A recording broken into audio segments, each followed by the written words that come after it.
Mas tem um detalhe. A coparticipação, ela não pode ser abusiva ao ponto de impedir as terapias do paciente autista.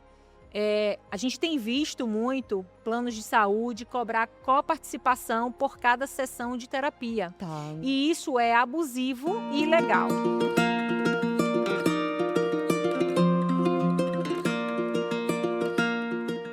Bem-vindos a mais um episódio de Café e Neuro. Hoje eu tô com uma convidada muito especial, Michele Pereira, mãe atípica, advogada, especialista em direito dos autistas.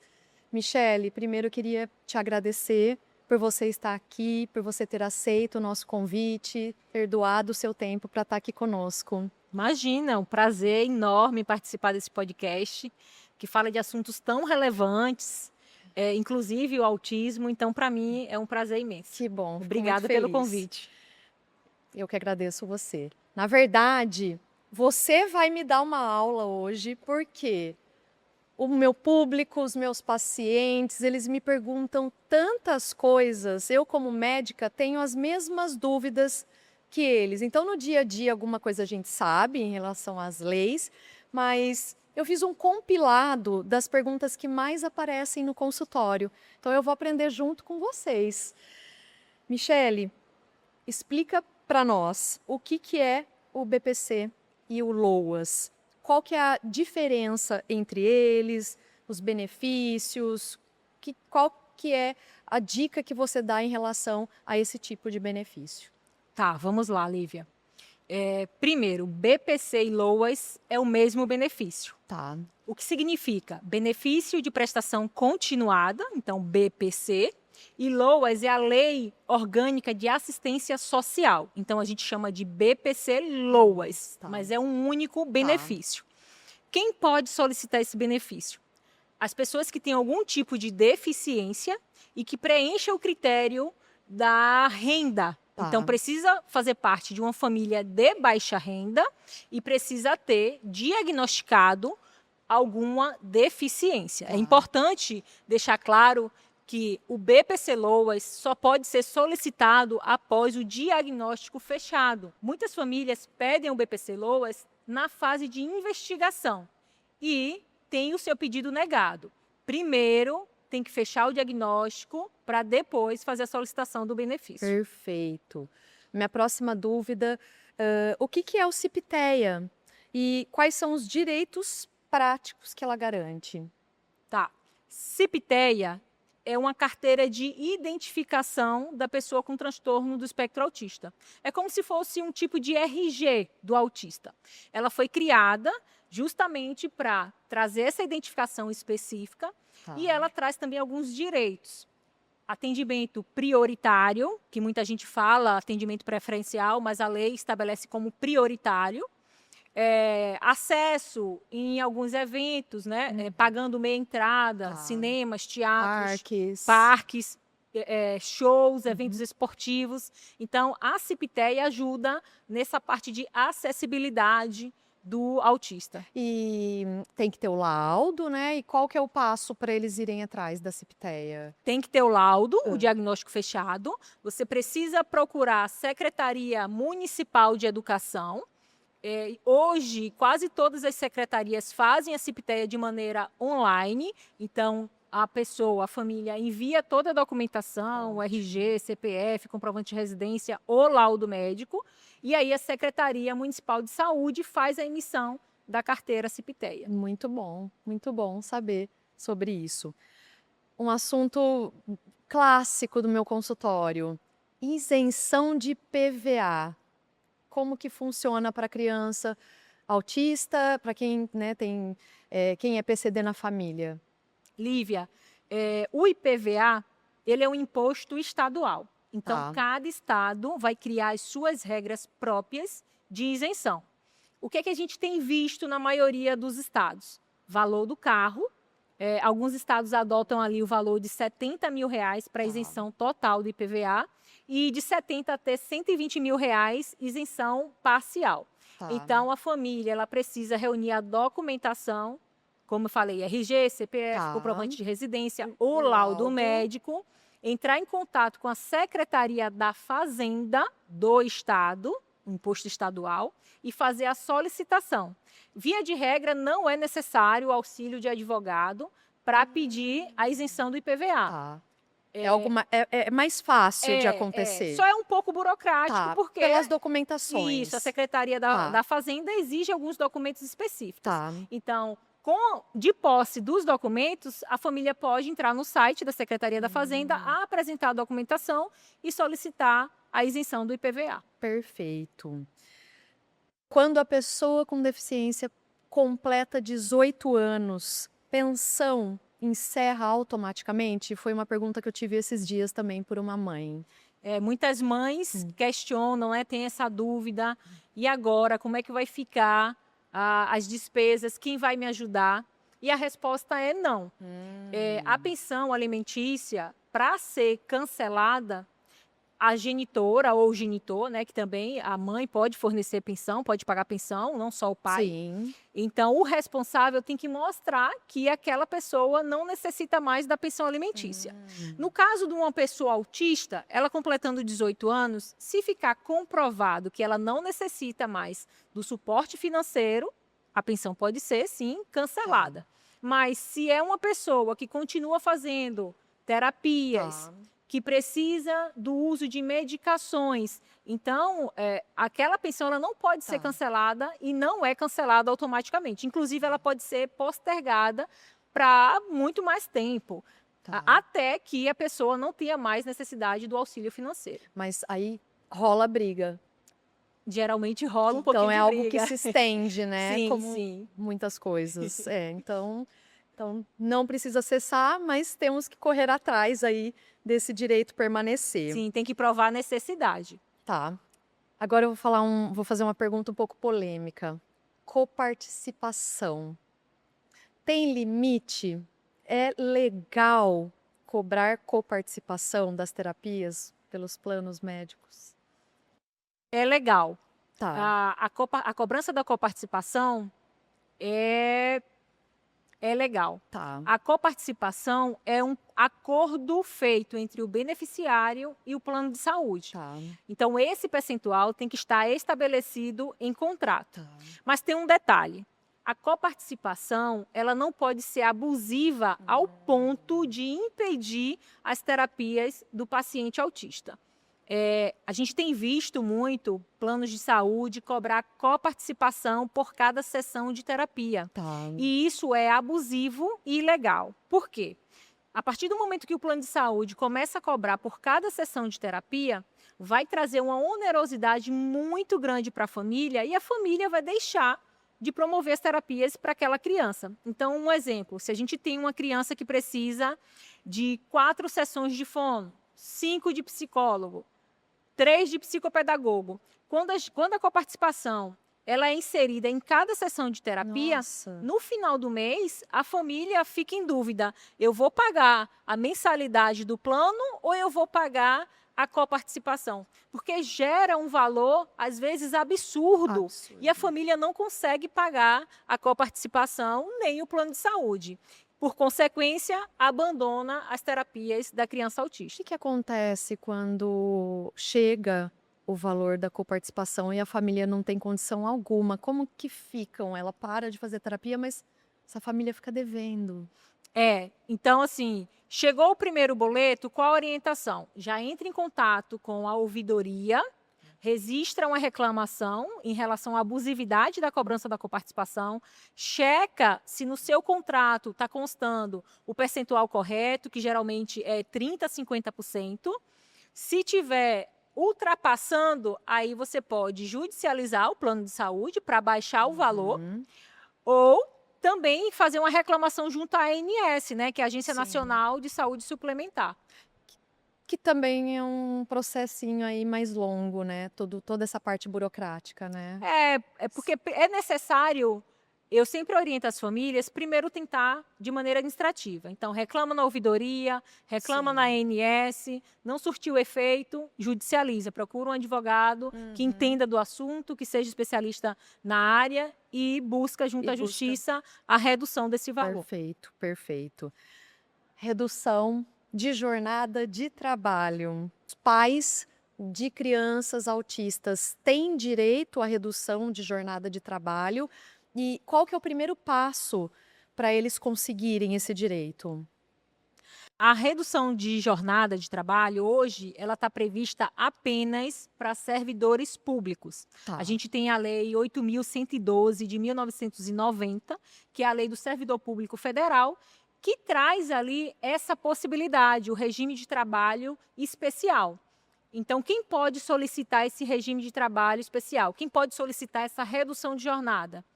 Pais com filhos autistas Tá. ou com dependente, né? Desde que ele tenha a guarda judicial daquela Tá. criança.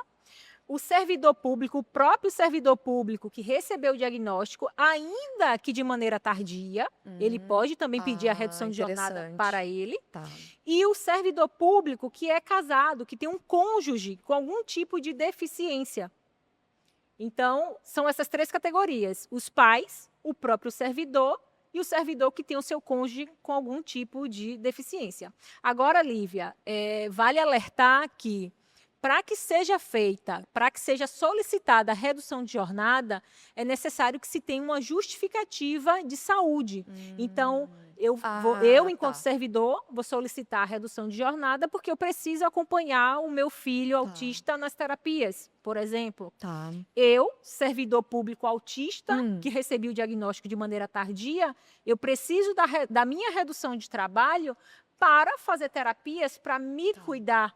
Tá. Ou, no caso do cônjuge, porque o cônjuge precisa acompanhar ali o seu parceiro, Sim. a sua companheira em algum tratamento, em alguma intervenção terapêutica vinculada à questão da saúde. Mas daí, se for o servidor adulto, como que ele vai provar que ele vai fazer esse acompanhamento? Ele precisa provar? Sim, precisa. Precisa. Mas a prescrição médica Põe já... a necessidade. Sim. A gente sabe que tem alguns autistas que precisam fazer terapia cognitiva comportamental, Tá. treino de habilidades sociais, terapia ocupacional. Tá. Então, se o laudo médico traz essa prescrição, mostrando que ele tem a necessidade de fazer o acompanhamento, Aí já basta já para ele serve, conseguir provar. sim, como prova para Perfeito. ele entrar com pedido de redução de jornada. Perfeito.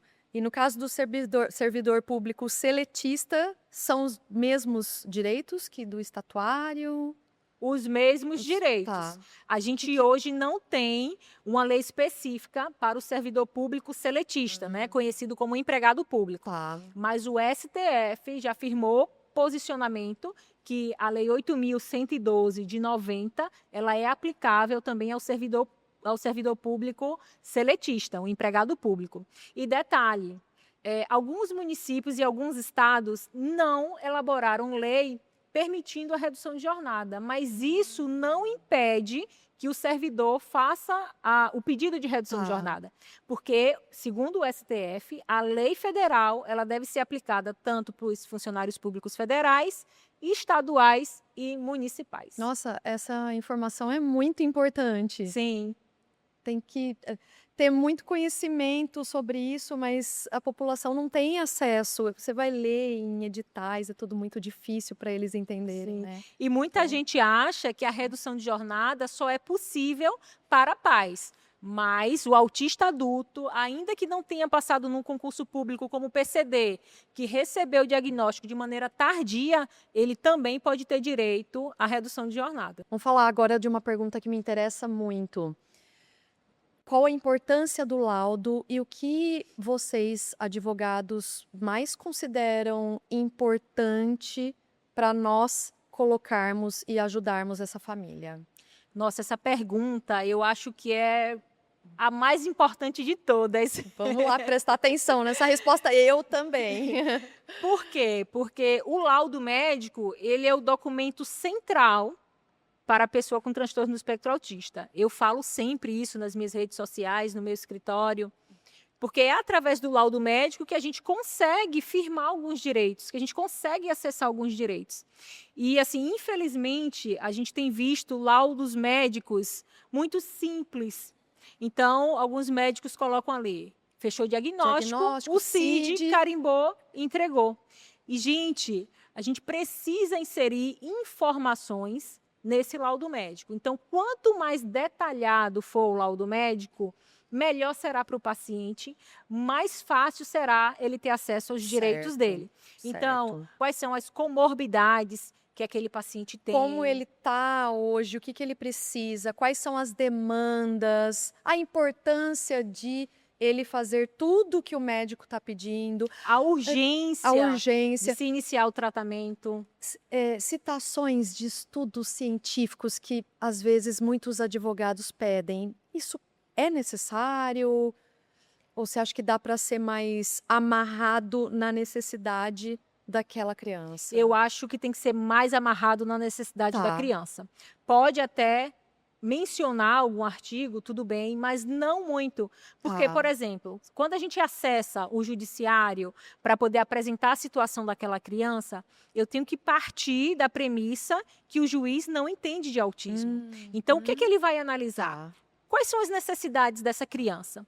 Por que ela precisa de 20 horas de terapia ABA? Sim. Por que ela precisa ir 5 vezes numa clínica multidisciplinar? Sim. O que vai desenvolver? Sim. Se ela não for, quais prejuízos essa criança, esse paciente terá? Ou seja, eu vou colocar artigo científico para o juiz ler? Não vai ser viável Geralmente nem ele para não vai ele. ler, sim, geralmente ele não vai Certo. ler, porque ele Certo. não vai entender. Então, Certo. quanto mais a gente trouxer as dificuldades e necessidades do paciente, mais informações a gente entrega e Perfeito. facilita o acesso aos direitos. Perfeito.